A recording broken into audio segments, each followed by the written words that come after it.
इस world cup में पाकिस्तान की टीम का जो हाल है उससे शायद ही कोई ना वाकिफ हो, और मोर और लेस एनालिस्ट और फैंस की सेम असेसमेंट है कि हमारी टीम में बिल्कुल भी ग्रिट नज़र नहीं आती, कोई स्पेशल टैलेंट एट डिस्प्ले नहीं है, कोई इंडिविजुअल ब्रिलियंट परफॉर्मेंस नज़र नहीं आती जो स्टैंड आउट करे, और ना ही कोई कलेक्टिव स्ट्रेटजी या प्लान नज़र आता है। ऐसा नहीं है कि पहले पाकिस्तानी क्रिकेट टीम बहुत वेल ऑयल्ड मशीनरी थी जो हमेशा एक सॉलिड स्ट्रैटेजी लेके ग्राउंड में आती थी, लेकिन जिन चीज़ों की वजह से हम जाने जाते थे, जैसा कि रॉ टैलेंट, स्ट्रीट स्मार्टनेस जो मुश्किल सर्कमस्टांसिस से आपको निकाल सकते थे, लार्जर देन लाइफ सुपरस्टार जिनके फैंस खाली पाकिस्तान में नहीं बल्कि पूरी दुनिया में होते थे और सिंगल हैंडेडली अपनी परफॉर्मेंस से आपको एक हारा हुआ मैच जितवा सकते थे, वो भी अब इस टीम में नज़र नहीं आते। क्या आपको याद भी है कि कब हम एक जीता हुआ मैच किसी एक इंडिविजुअल प्लेयर की ब्रिलियंट परफॉर्मेंस की वजह से जीत गए हों? मेरी मेमोरी में तो सिर्फ नसीम शाह के वो 2 छक्के याद हैं जो उन्होंने अफगानिस्तान के खिलाफ मार के मैच जिताया हो, लेकिन वो भी एक हारा हुआ मैच हम नहीं जीत रहे थे बल्कि एक जीता हुआ मैच हम हार रहे थे जिसकी बचत नसीम शाह ने करवाई। तो सवाल ये है कि व्हाट वेंट रॉन्ग, हम यहाँ तक पहुँचे कैसे? जो टीम हिस्ट्री में बेशतर बड़े बड़े नाम क्रिकेटिंग वर्ल्ड को दे चुकी हो, यादगार परफॉर्मेंसेज और मैचेस दे चुकी हो, वो आज 120 रन का टोटल भी चेज नहीं कर पा रही, वो एक सुपरस्टार भी पैदा नहीं कर पा रही। क्यों? ऐसा क्यों हुआ? ऑनेस्टली ये टॉपिक इतना वास्ट है और इतनी खिचड़ी मची हुई है कि पूरा थीसिस लिखा जा सकता है वजूहात पर जिनकी वजह से पाकिस्तान क्रिकेट की ये हालत है, विच इज़ वाई मैं ब्लेम डालूंगा जिस पे सबसे ज़्यादा जिम्मेदारी है पाकिस्तान क्रिकेट की। आप सोच रहे होंगे मैं पीसीबी का नाम लेने वाला हूँ। पीसीबी तो सिर्फ एक बाई प्रोडक्ट है कंसिस्टेंट पॉलिटिकल इंटरफेरेंस का, जिसकी वजह से कभी पीसीबी इंडिपेंडेंटली फ्लॉरिश ही नहीं कर सका। किसी एक चेयरमैन और बोर्ड ऑफ डायरेक्टर्स की पॉलिसीज को मैच्योर होने ही नहीं दिया गया। दोस्तों, पीसीबी की कहानी भी हमारे मुल्क की डेमोक्रेसी की तरह है। दोनों कहने को तो इंडिपेंडेंट हैं, लेकिन ताकतवर हलकों की कंसिस्टेंट इंटरफेरेंस इन दोनों को कभी इंडिपेंडेंटली ग्रो ही नहीं होने दिया। मैं पाकिस्तान क्रिकेट की आज की हालत का जिम्मेदार हमारी पॉलिटिकल पार्टीज और एस्टैब्लिशमेंट को ठहराता हूँ। 1994 से लेकर 2024 तक 20 पीसीबी के चेयरमैन तब्दील हो चुके हैं, मतलब कि 1.5 ईयर्स की एवरेज मिलती है एक पीसीबी चेयरमैन को अपनी पॉलिसीज को इंप्लीमेंट करने के लिए। एक सेकंड के लिए अगर हम पीसीबी के चेयरमैनों की इनकॉम्पिटेंस को इग्नोर भी करें, क्या कभी कोई भी चेयरमैन मीनिंगफुल तब्दीली ला सकता है 1.5 ईयर्स में? उस 1.5 ईयर्स में आधा टाइम तो उसको अपनी नौकरी बचाने में वेस्ट करनी पड़ती है। दोस्तों, जॉब सिक्योरिटी का जो कॉन्सेप्ट है वो यूनिवर्सल होता है। जब आपको पता ही नहीं है कि आप कब तक उस पोस्ट पे बैठे हैं, तो आप कैसे पाकिस्तान क्रिकेट के लिए कोई मीनिंगफुल इंप्रूवमेंट ला सकते हैं? इन 20 चेयरमैनों में कुछ ऐसे चेयरमैन भी हैं जो मल्टीपल टाइम्स पीसीबी के चेयरमैन रहे, जैसे कि हमारे आसिफ अली जरदारी साहब के हर दिल अजीज ज़का अशरफ साहब जो 3 दफ़ा चेयरमैन बने। पहली दफ़ा 2011 में जब उनकी अपॉइंटमेंट को इस्लामाबाद हाई कोर्ट ने सस्पेंड कर दिया due to dubious PCB elections. फिर 2014 में उसी इस्लामाबाद हाई कोर्ट ने उनको रीइंस्टेट कर दिया और दोबारा पीसीबी का चेयरमैन बना दिया। उस वक्त पीएमएलएन की गवर्नमेंट ज़का अशरफ की रीइंस्टेटमेंट से बहुत नाखुश हुई, क्योंकि अब तक पीएमएलएन की गवर्नमेंट ने अपना बंदा नजम सेठी साहब को पीसीबी का चेयरमैन बना दिया था। खैर, ज़्यादा टाइम पीएमएलएन की गवर्नमेंट ने वेस्ट नहीं किया और ज़का अशरफ को सैक कर दिया, और एक दफ़ा फिर पीसीबी की मैनेजमेंट कमेटी ने नजम सेठी साहिब को चेयरमैन इलेक्ट कर दिया।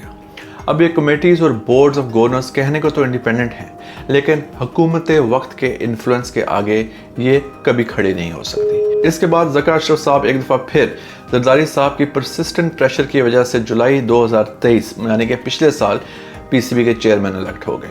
पीडीएम की गवर्नमेंट को जरदारी साहब के आगे घुटने टेकने पड़े, क्योंकि उन्होंने कोलिशन तोड़ने की धमकी दे डाली, और एक दफ़ा फिर ज़का अशरफ नजम सेठी साहब को ही हटा के चेयरमैन बन गए।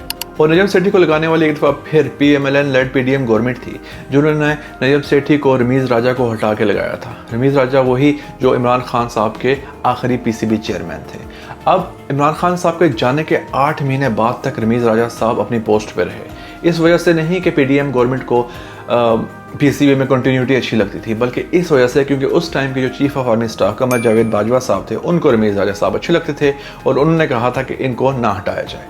नेचुरली जब कमर जावेद बाजवा साहब रिटायर हुए 8 महीने के बाद, तो पहला काम पीएमएलएन ने क्या किया? रमीज़ राजा को हटाया और नजम सेठी को ले आए। दोस्तों, क्या आप ये पैटर्न नोट कर रहे हैं?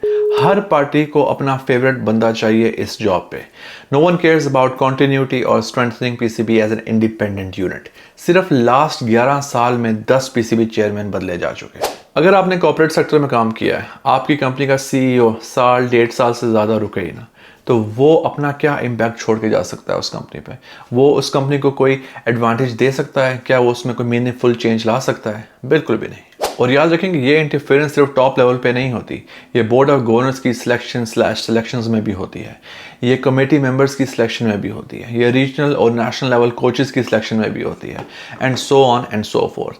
हर चेयरमैन अपनी टीम साथ लेकर आता है, अपनी सोच लेकर आता है। सही और गलत एक सेपरेट डिबेट है यार, उसको प्रॉपर वक्त तो दें, उसको अपना टेन्योर तो दें जिसमें वो कोई इम्पैक्ट क्रिएट कर सके। आजकल का हाल देखें तो mister know it all superman Mohsin Naqvi साहब पीसीबी के चेयरमैन बने हुए हैं, क्योंकि वो हमारी इस्टेब्लिशमेंट के लाडले हैं।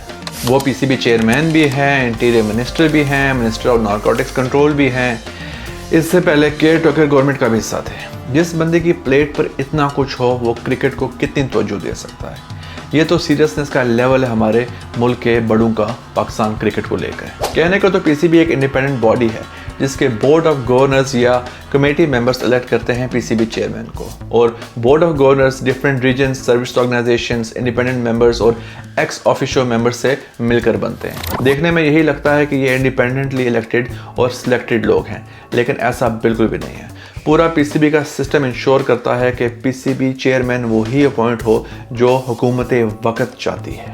आपको याद होगा last year Pakistan hockey federation की रुकनीत सस्पेंड होने वाली थी इंटरनेशनल हॉकी फेडरेशन के हाथों due to political interference. Unfortunately या फॉर्चुनेटली वो टाइम दूर नहीं है कि जब पीसीबी को भी ऐसा ही म्यूजिक फेस करना पड़ सकता है आईसीसी के हाथों, क्योंकि technically political interference in any governing board of any sports organisation जो ग्लोबल लेवल पे खेली जा रही है, दैट इज इलीगल। पर सवाल ये भी उठता है कि आखिरकार ये सब पार्टीज अपना पीसीबी चेयरमैन लगाने के लिए क्यों इतनी दौड़ धूप करती हैं? क्या वजह है कि वो पाकिस्तान क्रिकेट से इतनी मोहब्बत करते हैं कि वो इस पोस्ट पे अपना बंदा बिठाना चाहते हैं ताकि वो पाकिस्तान क्रिकेट को इम्प्रूव कर सके? इस पर मैं ज़्यादा तो कुछ नहीं कहूँगा, लेकिन बस इतना काफ़ी है जानने के लिए कि सिर्फ 2023 पीएसएल ने 5 बिलियन पाकिस्तानी रुपीज़ का रेवेन्यू जनरेट किया।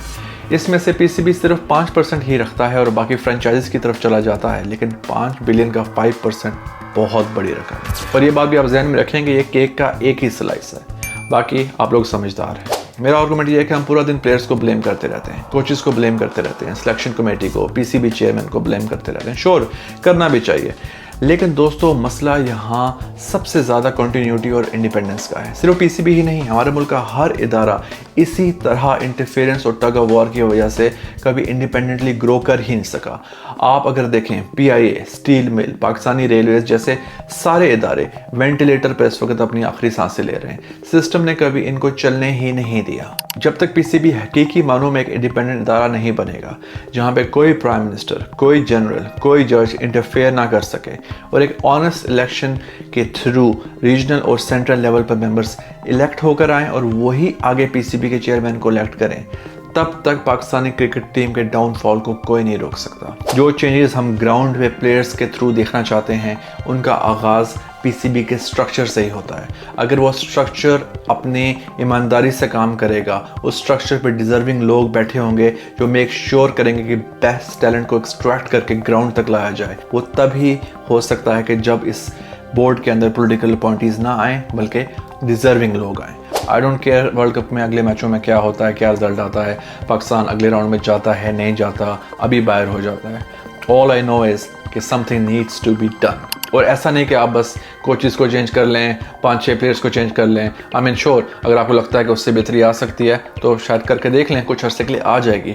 लेकिन जब तक आप पॉलिटिकल इंटरफेरेंस को पीसीबी से बाहर फेंक नहीं निकालेंगे, जब तक आप एक फिक्स टेन्योर पीसीबी के चेयरमैन को प्रोवाइड नहीं करेंगे विद फुल पावर, जब तक आप इंटरफेरेंस नहीं रोकेंगे, आई डो नॉट थिंक कि हम लॉन्ग लास्टिंग इंप्रूवमेंट ला सकेंगे पाकिस्तानी क्रिकेट में।